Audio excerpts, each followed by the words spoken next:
Assalamualaikum warahmatullahi wabarakatuh. Nepangkeun abdi, nami abdi Ferdianus Nutara ti kelas 11 TKJ hiji. Di dieu abdi keur macakeun carita pondok judulna Nungtut Hak Siswa. Dina hiji sonten aya saurang siswi anu keur nangtung bari ninggali handphonena di gerbang sakola. Kadua sukuna usik unggut nunjukkeun manehna teu ngarareunah. Sigana aya hiji hal anu matak nyieun siswi eta kawas kitu. Hei nenggalak, kunaon cicing didinya? Geura uih bisik diculik. Cek hiji lalaki anu kaluar ti gerbang sakola sabari diuk dina motor seber hidengna.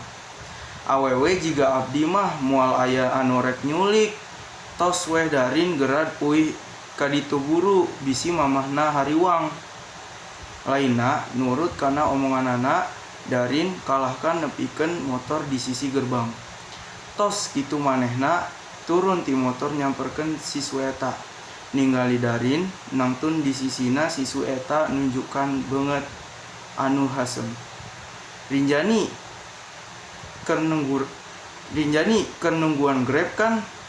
Kuring di dieu meh teu nungguan sorangan teuing hariwang, cek lalaki eta. Sabari nunjukkan seuri anu nurutkeun Rinjani mah pika sebelen. Laina bala seuri siswi eta kalahkan ngadelekan. Murid anyar ieu mah emang jelema anu kudu dihindari, geureunteu Rinjani dina hatena. Rin, aya panggilan anu kadenge ti pesantren ti pentaseun gerbang.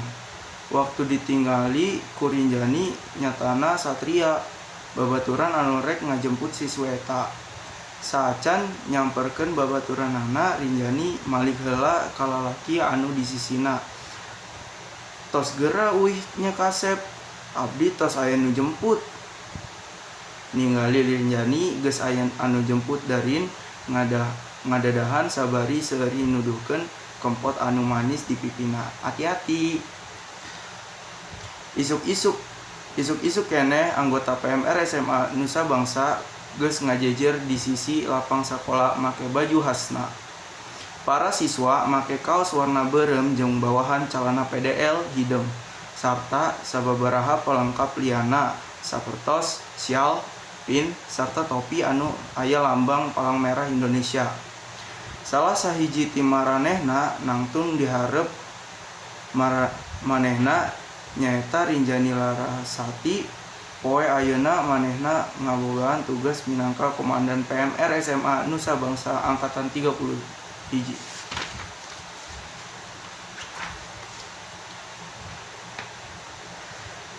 Sapertos anu tos urang rencanakan dinten ieu arurang bade ngiring pasanggiri PMR antar SMA anu bade diayakeun di SMA Pelita Bangsa.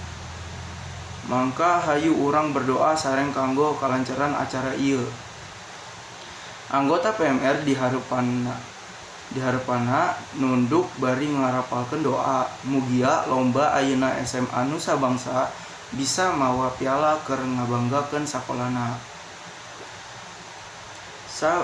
Saenggeus sesi doa rengse, salah sahiji anggota PMR nyamperkeun Rinjani.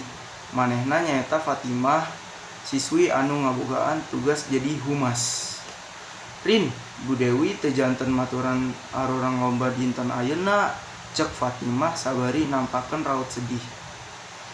Ngadenge eta Rinjani ngan bisa narik napas capek. Komandan PMR eta geus ngadugaan hal kieu bakal kajadian. Bu Dewi salaku guru pembina PMR asa teu ngagaduhan tanggung jawab pisan. Sering mangkir dina acara ekstrakurikuler anu dibimbingna. Nyatos weh ari kitu mah, ayeuna arurang kudu saling ngajaga jeung waspada bisi aya nanaon. Muhun Rin. Fatimah anu ditugasan jadi humas eta unggek surti pas ngadenge ucapan Rinjani.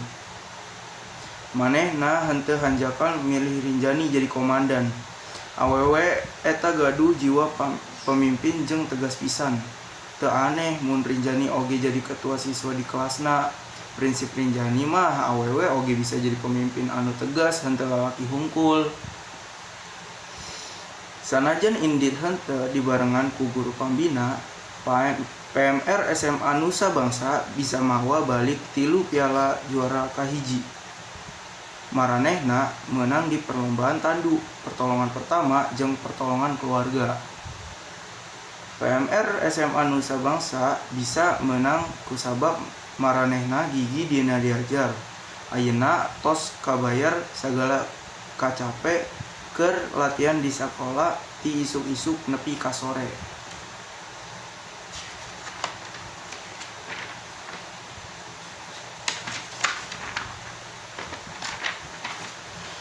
Isukna Rinjani digeroan ku wakil kepala sekolah keur nampi artos hasil lomba kamari.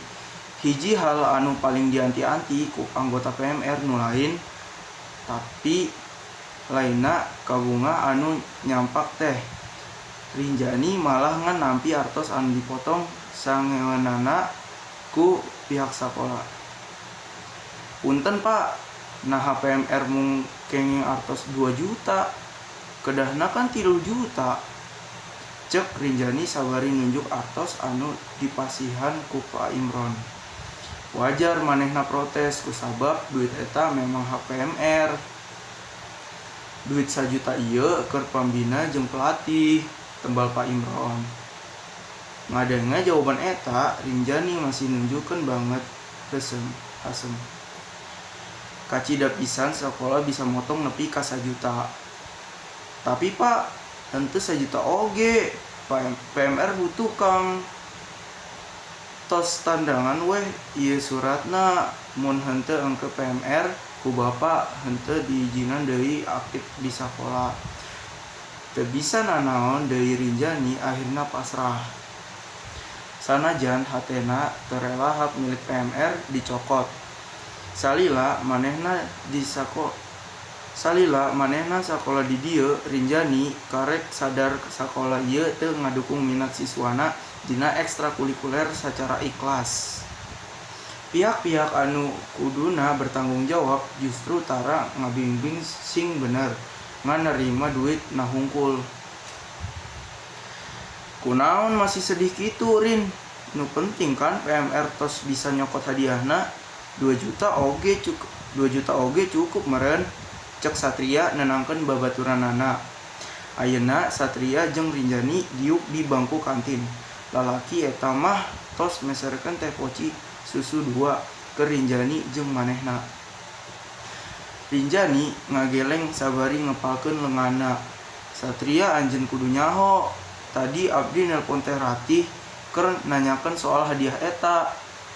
Nyatana pelatih PMR justru teu nampi duit sapeser pun.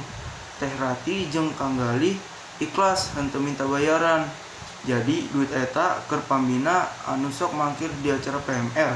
Teu ikhlas abdi mah. Ngadenge omongan Rinjani, akhirna Satria unggul surti nurutkeun Satria mah eta artos PMR teh teu ditampi ku pambina hungkul. Tapi ku pihak-pihak lain anu mangpaatkeun hadiah hasil kejuaraan kamari.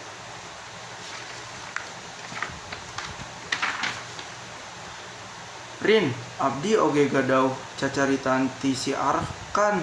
Anjeunna kan ketua OSIS. Cek manehna mah dana OSIS oge sering dimanipulasi. Cek Satria bari ngahareos. Hah? Nah bisa kitu Sat?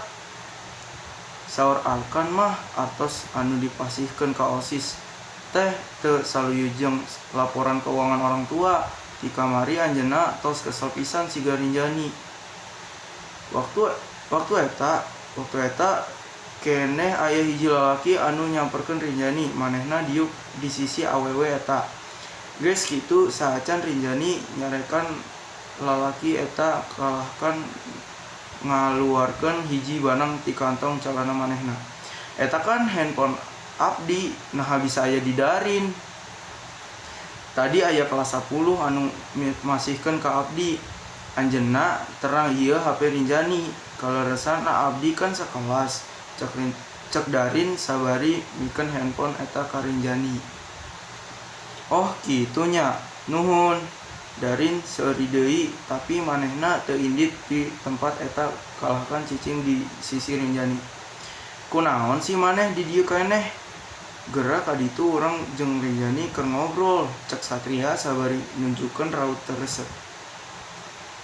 Nya bae weh kuring di dieu da moal ganggu maneh ngobrol jeung Rinjani. Tapi ieu omongan teh rahasia. Rahasia umum kan maksudna.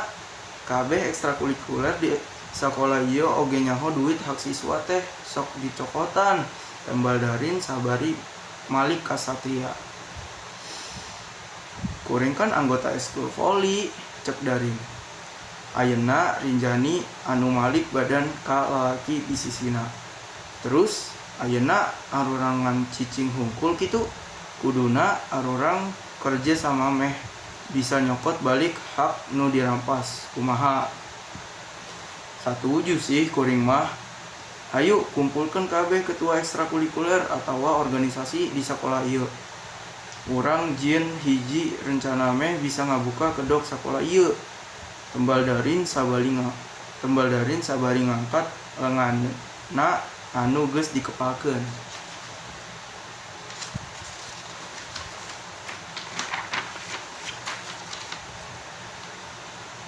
Kawas anu tos direncanakeun ku Rinjani, Darin jeung Satria kabeh ketua ekstrakurikuler ngadakeun hiji rapat keur ngabahas kasus ieu.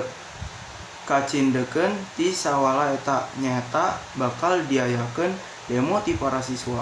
Halusna deui aya media massa anu ngadukung gerakan ti siswa. Waktu demo geus dilaksanakeun, bukti-bukti geus dikeluarkeun, pihak sakola teu bisa nanaon. Akhirna pihak-pihak anu ngerampas hak siswa benang akibatna oge. Rinjani jeung babaturanana tos jadi agen perubahan keur bangsa ieu. Sanajan skala anacan gede, tapi geus berguna pisan keur jalma lain. Intina tong sieun keur nungtut hak anu dijieun keur siswa, tapi tetep oge siswa-siswa kudu ngalaksanakeun kewajiban di sakolana. Selesai. Hapunten upami aya kecap-kecap anu lepat diucapkeun. Assalamualaikum warahmatullahi wabarakatuh.